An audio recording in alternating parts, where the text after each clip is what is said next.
समुद्रात फेकून काढणं ही आमची दया. यांना जर सोडून दिलं तर नाही, इतिहास आम्हाला असं करू देणार नाही. कवटी खालचा सडलेला मेंदू जरा खाजवून बघा, आठवा तो इतिहास. इथंच कोल्हापूर जिल्ह्यातल्या गडिंग्लजवळ घडलेला, जेव्हा शिवाजी राजांच्या सर्वमतानं प्रतापराव गुजरानं अशी एका सैतानाला दाखवली होती दया.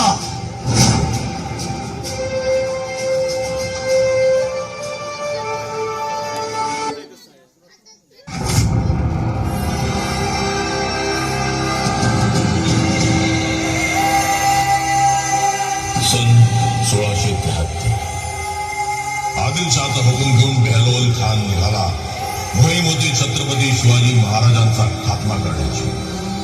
महाराष्ट्राचा आराध्य दैवत छत्रपती शिवाजी महाराज, बेहलोलचं प्रचंड मोठं सैन्य, समोर छत्रपतींचं मुजकेच मावळे. तरीही महाराज निश्चिंत होते, कारण सरसेनापती होते कडतोजी उर्फ सरनौबत प्रतापराव गुजर, आणि त्यांच्या सोबत होते त्यांचे 6 एकनिष्ठ हिरे. बेहलोल खानचं काही खरं नाही. वीर लवळ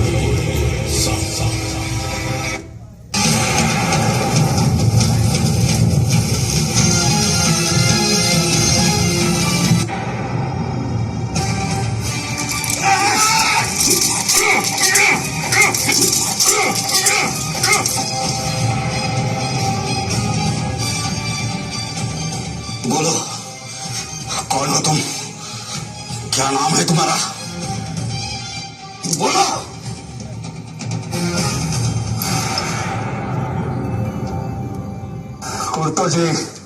कुर्तोजी गुजर, शिवाजी राजांचा मावळा. कुर्तोजी, हे वेळा साहस करण्याची वजह? स्वराज्यासाठी. तुमची मुघल सेना आमचा मुलूक बेचिराग करतीया, आमच्या रयतेस नागवतीया. ते बघवलं नाही, तुमचा राग आला म्हणून आलो. मारायला? एक राजपूत म्हणून, एक हिंदू म्हणून आमचे महाराज तुम्हाला मान देतात, पण तुमच्यावर चढलेली हिरवी पोट निघायलाच तयार नाहीत. अच्छा, मतलब शिवाजीला ह्याची कल्पना नाही तर हमें शकता की ही शिवाजीचीच योजना असेल. त्यांची योजना, त्यांची झेप चुकत नाही मिर्झा राज, आणि हे समजा हिंदुस्तान जाणतो. मी आमच्या महाराजांनी सांगायला गेलो असतो ना, त्यांनी मला जाऊ दिलं नसतं. सह्याद्रीला राजपुतांच्या रक्ताचा अभिषेक नकोय मिर्झा राज. राजपुतांचं रक्त सांडायचं नाही आमासनी.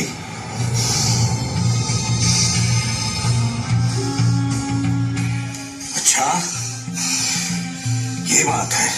वय बाबळला पोचल्यापासून आमचं राजा तुम्हाला पत्र पाठवून हेच सांगतात, पण तुम्ही मनावरच घेत नाही. बहुत खूप. क्या बहादुर सिपाही हो. देखो सिलेदार, आमची इच्छा आहे की तुम्ही आमच्या पदरी यावं. इनाम में जो चाहिए मांग लो. घोड़ा, पालखी, पतन, हम बहुत खुश हैं. जो चाहे. राजा, माझी गर्दन मारलीत ना तरी हे 2 हात तुमच्या समोर ओंजळ नाही पसरणार.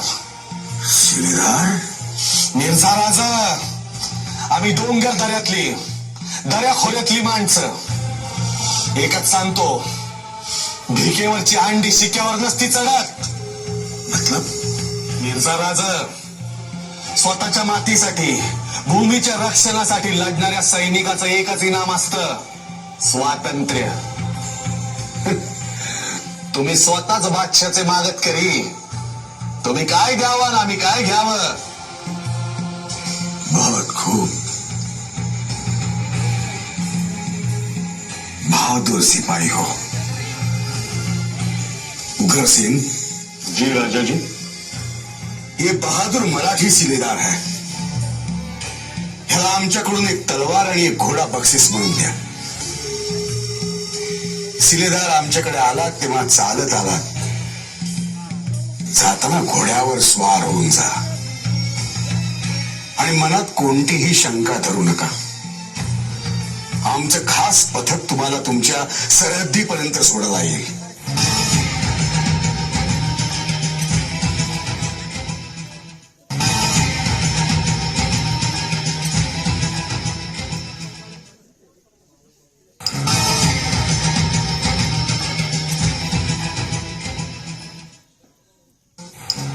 कशासाठी? काय वजह हे धाडस केलं कुर्तोजीराव? जबाब द्या. महाराज तुमच्या जीवाची तगमग बघवत नव्हती. स्वराज्याची ही चाललेली नासाडी पण बघवत नव्हती. म्हणून हे धाडस केलं. आणि या धाडसापोटी जीवाचं काही बरं वाईट झालं असतं तर? माझं डोकं मारलं गेलं असतं एवढंच ना महाराज. काही उन्हा अधिक वाटलं नसतं. पण महाराज मिर्झा हाती आला असता तर एका दिवसात फौज दिल्लीच्या वाटेला लागली असती बघा. कुर्तोजीराव, पण हे करण्याआधी आम्हास विचारलं का नाही? तुम्ही जाऊ दिलं असतं सर राजा. एवढं कळतं आणि तरी. कुर्तोजीराव, तुम्हावर आमची भिस्त. स्वराज्याची खूप मोठी कामं तुमच्या हातून व्हायची आहेत. अहो, एका मिर्झा राजासाठी आपण स्वतः खर्ची पडावं हे तुमच्या मनात आलं तरी कसं?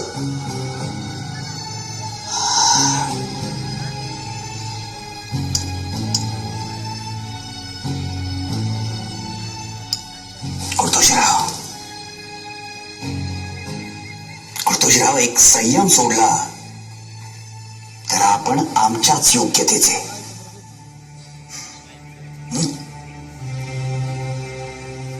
आणि म्हणूनच तुमच्यासारखा माणूस गमावणे आम्हाला मंजूर नाही. कुर्तोजीराव, आमचा तो डाव खेळून झालाय तो डाव.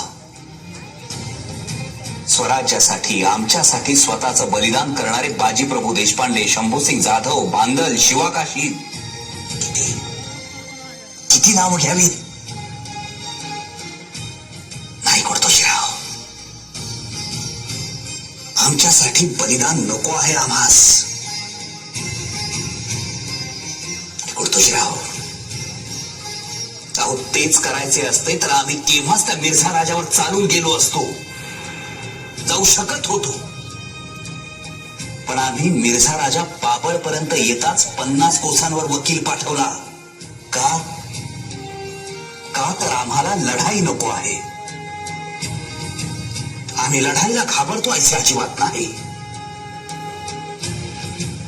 पण त्यापायी आम्हाला जीवाभावाची माणसं गमवायची नाहीत. कुर्तोजीराव, पुन्हा असा विचार करू नका. आणि अशा क्षणिक अविचारापायी स्वराज्य अडचणीत येईल असे काही करू नका. चुकलं महाराज. पुन्हा अशी गलती नाही व्हायची. आणि कुर्तोजीराव, एक गोष्ट कायम ध्यानात ठेवा. कान्होजी जेठ्यांनंतर आज तुम्ही आहात.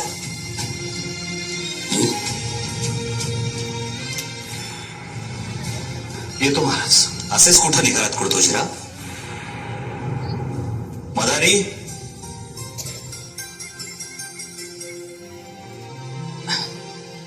कुर्तोजीराव, आपण स्वतःच्या घरादाराची पर्वा न करता तर मिर्झा राजावर चालून गेलात. हा मोठा पराक्रम, मोठे प्रतापी काम. म्हणूनच आपणास प्रतापराव हा किताब बहाल करण्यात येत आहे. आजपासून आपण प्रतापराव गुजर.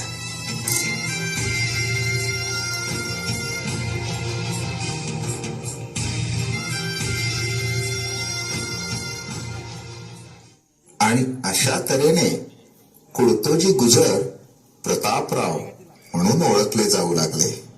शिवाजी महाराज जेव्हा आग्र्यात अटकेत होते तेव्हा याच प्रतापराव गुजरांनी 4 ते 5 महिने स्वराज्याचा गाडा अगदी व्यवस्थित चालविला.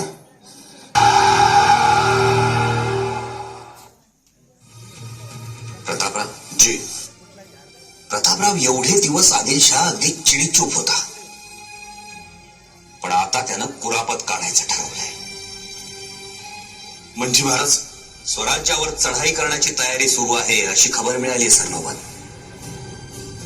या आदिलशहाला आणि मोगलांना आपलं स्वराज्य म्हणजे अल्लाची गाय वाटते, पण इथं तुम्हासारखे येसाजी सर्जेरावासारखे ठाणे वाघ आहे हे ते विसरतात आणि म्हणूनच फजिती पाहून जातात. आज्ञा करावी महाराज. सरनोबत प्रसंग बाका आहे, नवीन संकट येते.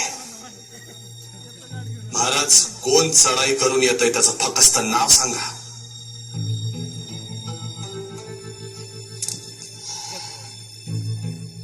बहलोल खान.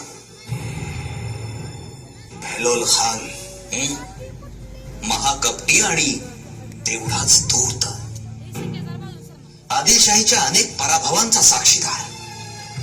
सगळा अनुभव गाठीशी बांधून येतोय. येऊ दे महाराज. सरनोबत बहलोल खान पुऱ्या तयारीनिशी येणार. अफाट सैन्य, प्रचंड तोफखाना घेऊन आपलं स्वराज्य उद्ध्वस्त करायला येईल तो. महाराज, अहो असं किती खान आलं आणि किती गेलं. मोठी हिंमत घेऊन आलेलं खान याच मातीत पार बेहिम्मत होऊन माघारी गेलं. सरनोबत तुम्हा सर्वांच्या पराक्रमावर आम्हास पूर्ण भरोसा आहे. प्रतापराव, या बहलोल खानास रोखायचं आहे ते तुम्ही. रोखला महाराज, बेलोल खानास रोखला. आदिलशाहीचा हा निकराचा हल्ला असेल सरनोबत. वय महाराज. विसाजी, महाराज, नायकांनी निरोप धाडलाय. बोला. बहलोल खान विजापुरातून निघाला. अंदाजापेक्षा लवकरच निघाला खान. होय, आणि तो उमरणीच्या वाटेनच आपल्यावर हल्ला करणार असा नायकांचा होरा आहे. आणि एक याच वाटेनं तो स्वराज्यात घुसणार बघा. प्रतापराव, जे राजा. बहलोल खानास उंबरणीच्या जवळच रोखा. वय. विसाजी, जी. खानासोबत कोण कोण आहे? एक आहे वय, ते सिद्धी मसूद, पांढरे नाईक, खराडे नाईक, मलिक मुजावर, लय मोठी फौज आहे बघा. प्रतापराव, जे राजा. तुम्ही आनंदराव, हंसाजी मोहिते, विठोजी शिंदे, दीपाजी राऊत या सर्वांना सोबत घ्या. वय. महाराज, आम्ही उद्याच कूच करतो. राजा प्रतापराव, प्रतापराव, आपण सरनोबत आहात. आपण उरभेट दिली तर आम्हाला जास्त शोभून दिसेल.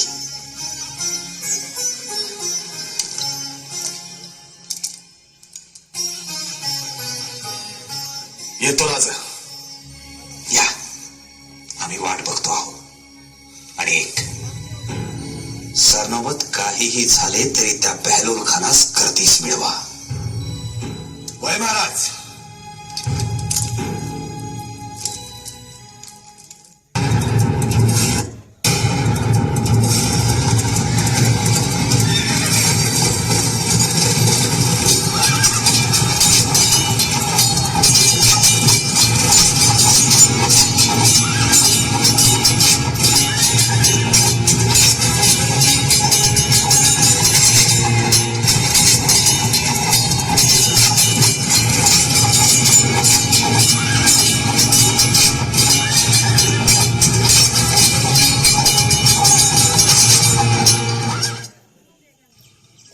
शाबास.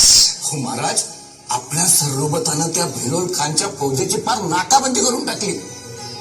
पाणी सोडलं त्यांचं. सकाळपासून त्या फौजेला पाणी मिळालं नाही. लय कासावीस झाली फौज. खानानं बी त्यांना हरणं दाखवली, पण काय उपयोग झाला नाही. चारी बाजूंनी लाडगेतोड झाली त्यांची. आपल्या दीपाजी राऊतांनी लय मोठा पराक्रम केला बघा. अखेरीस खान शरण आला. म्हणाला, मी तुम्हावर आलो नाही, अहो इच्छा नसताना पाचशाच्या हुकमावरनं आलो. या उपरी मी तुमचाच आहे आणि यापुढे शिवाजी राजांशी दावा करणार नाही. मग रावांना त्यांची दया आली आणि धर्मवाट देऊन सोडून दिलं त्यास. सोडून दिलं? परस्पर सोडून दिलं आणि तेही बहलोल खानास. कोणाला विचारून ही दया दाखवली? विसाजी आता हा साप उलटेल, पुन्हा स्वराज्यावर चालून येईल, स्वराज्याचं नुकसान करेल. त्या सगळ्याला जबाबदार कोण? विसाजी प्रतापरावांना जाब विचारा सला काय निमित्त केला? बहलोल खानास बुडवावे, मारावे असे सांगूनही त्याला सोडून का दिले? यापुढे बहलोल खानास बुडवून फत्ते करणे, अन्यथा आम्हास तोंड न दाखवणे.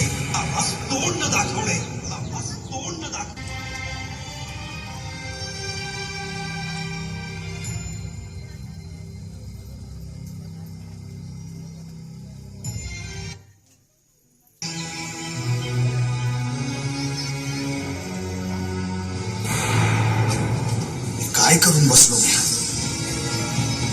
बहलोल खान बोलल्याप्रमाणे वागला नाही. तो कोल्हापूर प्रांतातच फिरतोय. फौजाचा मूळ लागलाय. याचा अर्थ महाराज म्हणतात तेच खरं. आता या बहलोल खाना सीता सोडणार नाही ना, सीता सोडणार नाही. संगोपत काय झालं माझ्या? बेरोल खान नेत्रीच्या खिंडीजवळ येऊन पोहोचलाय. काय? होय, मोठी फौज आहे. तातोड खात येतोय तो. बहलोल खान! या बहलोल खानास मी आज सोडत नाही. याच्यामुळेच महाराजांनी आम्हास बोल लावला. महाराज आमच्यावर नाराज झालं. मी आज याला सोडणार नाही.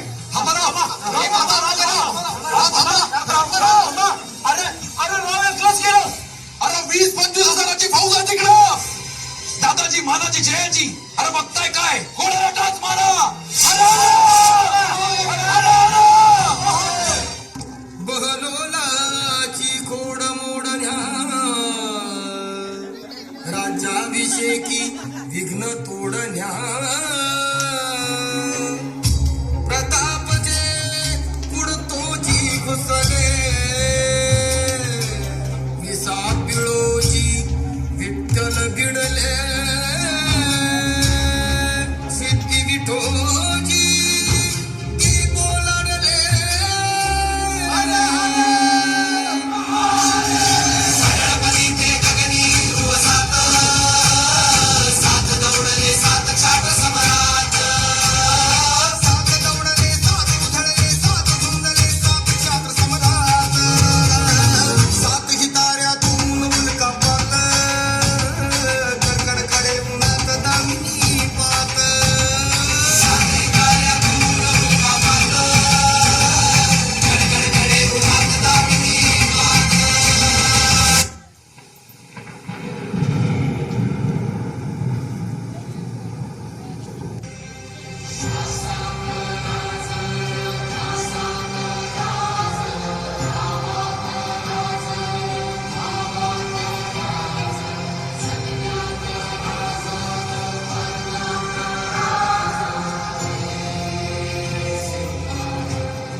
येसाची राज्याभिषेकाची तयारी ही सुरूच राहील. पण त्याचबरोबर स्वराज्य विस्तार आणि स्वराज्याचं संरक्षण या बाबींकडेही लक्ष द्यायला हवं. महाराज आपण काळजी करू नये. जंजिऱ्याचा सिद्धी, मोगल, बहलोल खान या सर्वांवर आपलं लक्ष आहे.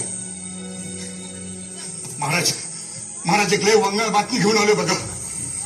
आपले सरनोबत प्रतापराव पडलं महाराज.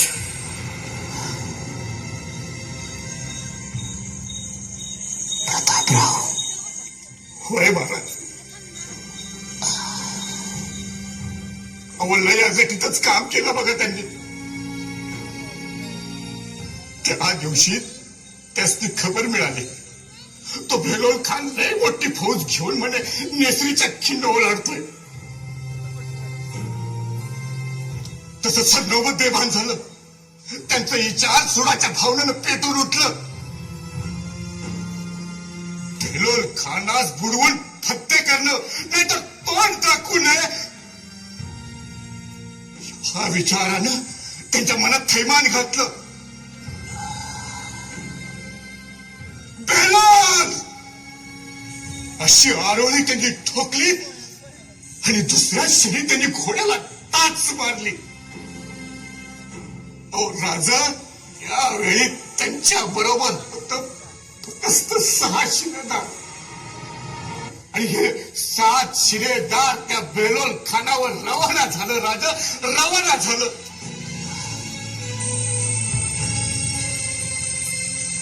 अवघे 7 जण. होय राजा अवघ 7 जण. ते 7 जण त्या बेलोल खानाच्या प्रचंड फौजेच्या रोखानं दौडत होतं. हो दौडत होतं मराठी शौर्य. दौडत होतं मराठी धैर्य. पाहून तो खान चकित झाला. पण एवढा मोठा सरनौबत मिळाला म्हटल्यावर त्याला बी आनंद झाला. तोपर्यंत सातांनी हल्लाकल्लोळ केला. तलवारी नुसत्या विजेसारख्या चालत होत्या राजे. विजेसारख्या चालत होत्या. सातांनी शर्त केली. हशमांचे घाव 7 जणांवर कोसळत होते राजे. कोसळत होते. पण राजा 20-25 हजाराची फौज त्याची. आपल्या 7 शिलेदारांचा काय टिकाव लागणार. एक एक करत त्या खिंडीत आपल्या रक्तानं पावन करीत एक एक मोहरा कोसळला. राजा कोसळला. ओ सरनोबताच्या देहाची तर नुसतीच चाळण झाली होती. रक्ताच्या चिळकांड्या उडत होत्या राजा. चिळकांड्या उडत होत्या. पण त्यांच्या उरातली हिंमत अखेरपर्यंत थांबत नव्हती. अजून थांबत नव्हती. बस विसाजी बस.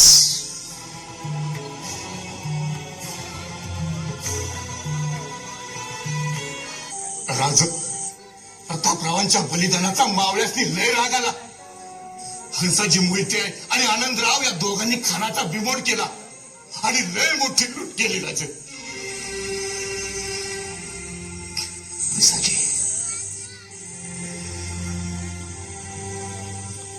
विसाजी आमच्या प्रतापरावांच्या जाण्यानं आम्ही पार लुटले गेलो.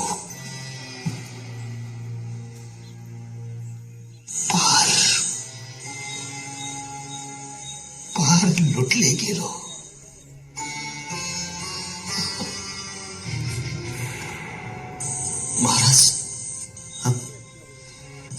महाराज सरनोबतांना आपला शब्द जिवारी पडला. बाकी दुसरं काही नाही. येसाजीराव पण आमचा सरनोबतांवर राग नव्हताच. आमचा राग होता त्या बेहलोल खानावर. सरनोबतांनी इरेला पडून त्या बेहलोल खानाला मारावा म्हणून तसे बोललो होतो आम्ही. होय, पण त्याचं दुःख होतं.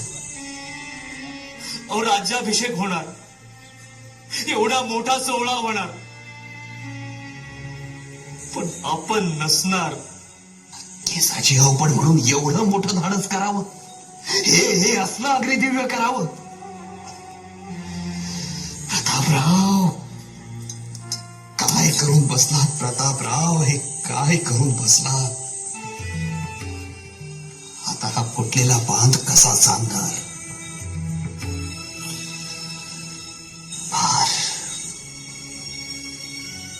फार मोठे नुकसान झाले दौलतीचे, आमचे. हे काय करून बसलात प्रतापराव? हे काय करून बसलात?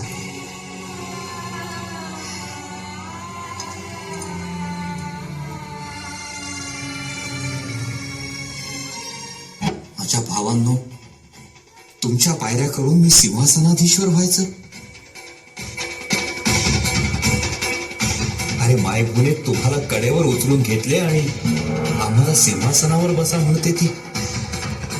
असं दिली अयोध्या तुम्हाला भले वैकुंठीचे नाव, तुम्ही लपला कोठे मला घालुनी देवपणाचे घाव.